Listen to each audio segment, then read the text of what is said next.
The story begins at Blackwater Lake in Arizona. Jam is watching a girl swimming. Everything seems fine, but suddenly something starts moving behind her. Then boom. Johnny's eyes open because it was just a dream. The girl he saw in his dream is actually his friend's girlfriend, and she is also Johnny's crush. Everyone knows about it. Here we find out that Johnny's college has officially ended today. All his friends are going to celebrate near the lake because that lake belongs to Johnny's uncle. Johnny quickly gets ready and steps outside, where his friends are already waiting for him in the car. As soon as Johnny reaches them, they leave immediately. On the way, Katie and Matt get lost in each other. Simon, who is driving the car, also starts looking at them instead of the road. Because of this distraction, their car almost meets with an accident. This incident scares Matt. He quickly tells Katie to sit in the back seat and instructs Simon to keep his eyes on the road. Finally, they arrive at the lake. There they find a small boat which they bring to the shore. At this moment, Johnny gives Katie a locket as a gift and tells her that his mother gave it to him. He explains that whoever wears this locket will remain safe. That is why he wants Katie to have it. Just then Johnny's uncle arrives and asks, "What are you all doing here?" Johnny replies, "Today is our college farewell. That's why we came here to celebrate." His uncle gets upset and says this is a foolish decision. "You already know about this place, don't you?" Hearing this, Johnny promises him that he won't let anyone go into the water. Without saying anything, his uncle leaves. Johnny and his friends sit in the boat and move toward the middle of the lake. But Johnny keeps thinking about his uncle's words. Suddenly, Matt announces that he is going into the water. Johnny immediately tries to stop him. But Katie and Dave insist on letting him go. Despite Johnny's warnings, the three of them jump into the water. Meanwhile, Earl, who was the most fearless of them all, tries to light a firecracker. But Johnny stops him from doing so. At that moment, the boat starts shaking as if something is hitting it from underneath. The three friends become scared. Johnny is most surprised when he realizes that it was just Matt playing a prank to scare them. Katie and Dave start recalling their old school memories and laughing about how they used to have fun in the same way. Just then, Matt also reaches them. But suddenly, something hits the boat with great force. At that moment, Matt was also in the water. So, who was hitting the boat? Johnny quickly looks toward the water. There, beneath the surface, he sees a strange shadow swimming toward them at high speed. Seeing this, Johnny immediately tells his friends to get out of the water. But Matt ignored his warning. As soon as Johnny saw that the creature was rushing toward them at an alarming speed, he screamed loudly to alert Matt. By now, Katie, Dave, and Matt had also witnessed the terrifying thing approaching them. They immediately climbed back into the boat. Pradeep felt as if something had grabbed him and was trying to pull him under. Panic-stricken, he struggled to pull himself away. Fortunately, he somehow managed to climb back into the boat. Now, everyone was convinced that something dangerous was lurking beneath the water. Out of fear, they all started striking the water with their paddles, hoping to drive away whatever was underneath. But suddenly, Simon's paddle got tangled in something and slipped from his hands. He quickly tried to retrieve it, but the moment he put his hand into the water, a monstrous fish, resembling a piranha but the size of a large vehicle, bit his hand. Blood started gushing from Simon's wound. Johnny immediately removed his belt and tied it around Simon's injury to stop the bleeding. Now, everyone focused on saving the remaining paddle because if they lost it, they could be stranded there for hours or even days. This time, Mind attempted to pull the paddle back, but just then the same horrifying fish returned and attacked him. Luckily, the paddle got stuck in the creature's mouth and it began chewing on it. The paddle was now broken into two pieces, which meant their chances of survival had diminished even further. Friends, if you are watching this video, don't forget to like the video and subscribe to the channel. At this point, a new battle had begun, a struggle between life and death, where every moment brought a new wave of fear. Iris, who was capturing all these moments on camera, suddenly noticed that Abdeep was no longer moving. As soon as the others reached him, they tried to wake him up, but soon they realized that he had lost too much blood and had succumbed to his injuries. Now, it was clear to everyone that their vacation was not going to be anything like they had imagined. Johnny immediately tried to call for help, but there was no network in the area, making any contact impossible. And even if there had been a network, where would the suspense be in the story? The piranha was once again moving toward them. This time it looked exactly like a snake and appeared more menacing than ever. As soon as Simon saw it, he became furious and started cursing loudly. It seemed as if the piranha understood his words because it immediately turned around and began rushing toward their boat at full speed. Simon was also fully prepared. As soon as the piranha got closer, he picked up a sharp wooden stick and thrust it into its body. However, in the process he lost his balance and fell into the water. Fortunately, his friends quickly pulled him back up. But by doing this, Simon had made a terrible mistake. This attack had made the piranha even angrier. Now it started attacking with even greater force. It rammed into the boat with such power that a large hole appeared in it. They already had no paddles, and now water was rapidly filling up inside the boat. On one hand they were mourning the loss of their friend, and on the other they were struggling to save their own lives.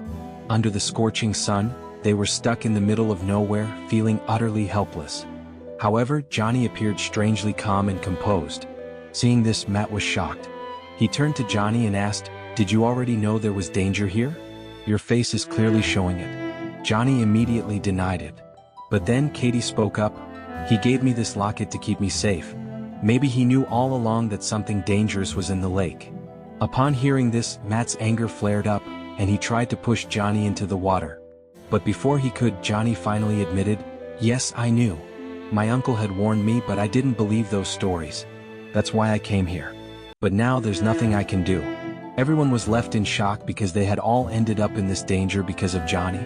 Now Iris came up with a bizarre suggestion. He said, "We should use our dead friend's body as bait so that while the piranha is busy eating it, we can use our hands to move the boat forward without paddles." At first, everyone found this idea horrifying because the deceased was their close friend. But after a while, they realized that if they wanted to survive, they had to make a difficult decision. Eventually, they lowered Dave's body into the water. As soon as the body hit the surface, the piranha immediately grabbed it and started dragging it away. Seeing this, everyone began rowing the boat with their hands as fast as they could, hoping to reach the shore quickly. However, the problem was that the piranha had been starving for days. It had nothing to eat, and now it had found the perfect opportunity. It wasn't going to let them escape so easily. Therefore, they had to find another way to keep the piranha distracted. They threw all the food items from their boat into the water, hoping it would buy them more time. But even that wasn't enough because such a massive creature couldn't be satisfied with a few scraps of food. That's when Iris came up with another shocking idea. He said, "We've already come this far. The piranha stayed away as long as it was getting something to eat. Now we need to throw another body into the water. And in my opinion, that person should be Johnny because he's the reason we're all trapped in this nightmare." Hearing this, everyone was furious. They had been close friends for years and had known each other for a long time. At that very moment, the piranha launched another powerful attack on the boat, causing an even bigger hole. Water was now rushing in at a rapid pace. Simon said, "We need to vote. Whoever gets the least votes will be thrown into the water." Most of them voted against Johnny, but the one chosen to be thrown in was Iris, as he was the weakest. Johnny never imagined that his friends would decide his fate through voting. He had always believed that they had vowed to stay together forever. But when he realized they were ready to abandon him, he jumped into the water himself to save the others and help them move forward. However, the piranha immediately began chasing him. Then, suddenly he disappeared from sight. The advantage of this was that the remaining people managed to move a little further. But soon the piranha returned near them. Seeing this, Simon said, "It looks like we need another distraction." His hint was directly towards Iris. Iris instantly understood what Simon was thinking and firmly refused. But Simon was stubborn. In response, Iris revealed a shocking truth that he had been keeping hidden for years. He said, "Your girlfriend and your brother have both been deceiving you. I saw them together at a hotel myself." Hearing this, Simon was filled with intense rage. But instead of reacting emotionally, he took the opportunity to manipulate Iris into falling for his words by swearing on his brother's life. Eventually he convinced Matt as well, and together they pushed Iris into the water. As soon as Iris fell in, the piranha lunged at him and began devouring him mercilessly. This entire scene was being recorded on a camera, but Simon smashed the camera and threw it into the lake so that no evidence would remain. On the other hand, Johnny somehow managed to swim to the shore. Now he had the chance to save his friends. But the question was, would he really do it? Darkness began to set in, and Simon said to Matt, "We need to hurry because in the dark we won't be able to see anything." But Matt was deeply saddened by Iris's death since he had been his oldest friend. Simon tried to convince him, saying, "Man, I'm your real brother. I'm closer to you." Hearing this, Matt was somewhat persuaded. Meanwhile, they found a weapon in Johnny's bag which made them extremely happy. But at that very moment, the piranha attacked again. This time it appeared more dangerous than before. However, Katie showed courage and launched an attack on it, severely injuring it. The piranha, wounded, sank below, making it seem as if it had died. But had it really perished? Perhaps not. Just then, the sound of a motorboat echoed. Johnny was approaching them with a boat. But he was not going to rescue them so easily. He said, "Before anyone gets on the boat, we will vote on who goes first. I don't want all of you ganging up on me and throwing me into the water." When Katie's turn came, Johnny threw a rope toward her. But at the same moment, the piranha attacked suddenly and pushed the boat forcefully. Due to this jolt, the boat wobbled and the rope got tangled around Johnny's neck. He struggled to breathe. If these people wanted, they could have cut the rope and saved Johnny's life. But they didn't. As a result, Johnny suffocated to death. Such friends are better not to have. Now the remaining three tried to pull the boat toward themselves, but suddenly the boat flipped over. At the same time, the rope broke, which meant they were stuck in the same situation as before. Simon came up with a plan. At that moment, he suggested cutting the wooden planks of the boat to make paddles so they could reach the shore. But despite this effort, the boat started sinking rapidly. Seeing this, Simon said, "Let's vote one last time." One thing was certain. The two brothers would never push each other. Taking advantage of this, Simon began to fill Matt's ears with doubts. He said, "This girl is deceiving you. Whatever Iris said was true. She is just making a fool out of you." Although Katie had not said anything yet, Simon succeeded in his trick. Both of them voted against Katie, and Simon pushed her into the water. Katie struggled hard to survive, but they did not let her come up. However, the next moment she suddenly vanished. Seeing this, both of them were stunned, wondering where she had gone. Even here, Simon's cunning ways did not end. He betrayed his own brother and attempted to kill him. But Matt noticed it in time, leading to a fierce fight between them. During the struggle, Matt's hand slipped and he fell into the water. However, he did not care about his own life and immediately jumped in to save his brother. But no one should have a deceitful brother like Simon. As soon as Matt entered the water, Simon sacrificed him to the piranha to save himself and managed to reach the shore. There, Katie was already present. When she saw Simon, she asked, "Why did you push me?" Simon lied, "I was just doing it to show Matt. Now that we are both alive, we can live peacefully." Hearing this, Katie moved closer and started kissing him. But suddenly, Simon grabbed her neck and drowned her in the water. Simon said, "A girl like you deserves this." But the story does not end here. Suddenly, a light flickered and Uncle Park arrived. Simon immediately pretended to be innocent and cried, "I lost all my friends because of the piranha." Somehow, he managed to escape, but Uncle Park had seen something that exposed all of Simon's reality.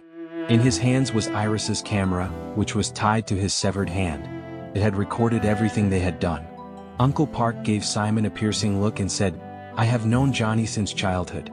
He was a kind-hearted and loyal boy, and you all did terrible things to him. Now, you will have to face the consequences." Saying this, Uncle Park fired a bullet at Simon. As soon as the bullet hit him, Simon started writhing in pain, but his punishment was not over yet. Suddenly, the piranha emerged from the water and dragged Simon down. And with that, this terrifying story came to an end. This story teaches us that whatever a person does, they eventually have to pay for it. Friends, if you like this story, don't forget to like the video and subscribe to the channel. Thank you. See you in the next video.